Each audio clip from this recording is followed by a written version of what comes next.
बहुत समय पहले एक छोटे से गांव में एक गरीब किसान रहता था। उसका नाम रामू था। रामू के पास बहुत कम संपत्ति थी, लेकिन वह भगवान शिव का परम भक्त था। उसकी सुबह शाम भगवान शिव की पूजा और नमः शिवाय के जाप में बीतती थी। उसकी भक्ति इतनी गहरी थी कि वह अपनी हर मुश्किल को भी भगवान शिव का आशीर्वाद मानता था। एक दिन भगवान शिव ने रामू की भक्ति की परीक्षा लेने का निश्चय किया। वे एक साधु के रूप में उसके घर पहुंचे। साधु ने रामू से कहा, वत्स, मैं कई दिनों से भूखा हूँ। क्या तुम मुझे कुछ खाने को दे सकते हो? रामू ने साधु को आदरपूर्वक अपने घर के अंदर बुलाया।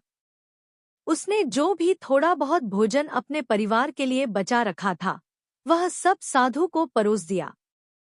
साधु ने मुस्कुराते हुए पूछा, तुम्हारे पास खुद खाने के लिए कुछ नहीं बचा, फिर भी तुमने मुझे सब कुछ दे दिया, क्यों? रामू ने उत्तर दिया, महाराज, यह सब भगवान शिव का दिया हुआ है। मैं इसे दूसरों की सेवा में इस्तेमाल कर सकूं, यही मेरे लिए सबसे बड़ी बात है। भगवान शिव की कृपा से मुझे जो मिलेगा, उसी से मेरा जीवन चलता रहेगा। साधु रामू की निस्वार्थता और भक्ति से बहुत प्रसन्न हुआ। उसने कहा, मैं तुम्हारी सेवा और भक्ति से बहुत प्रसन्न हूँ। तुम्हारी कोई इच्छा हो तो मांग लो। रामू ने सिर झुकाकर कहा, मुझे कुछ नहीं चाहिए, महाराज।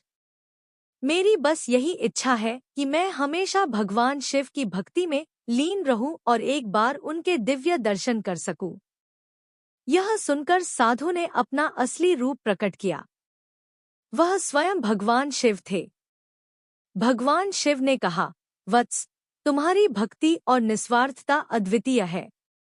मैं तुम्हें आशीर्वाद देता हूँ कि तुम्हारे जीवन में कभी किसी चीज की कमी नहीं होगी और मैं हमेशा तुम्हारे साथ रहूंगा। इतना कहकर भगवान शिव अदृश्य हो गए। उस दिन से रामू का जीवन बदल गया। उसके खेत हरे भरे हो गए और वह धन धान्य से परिपूर्ण हो गया। लेकिन रामू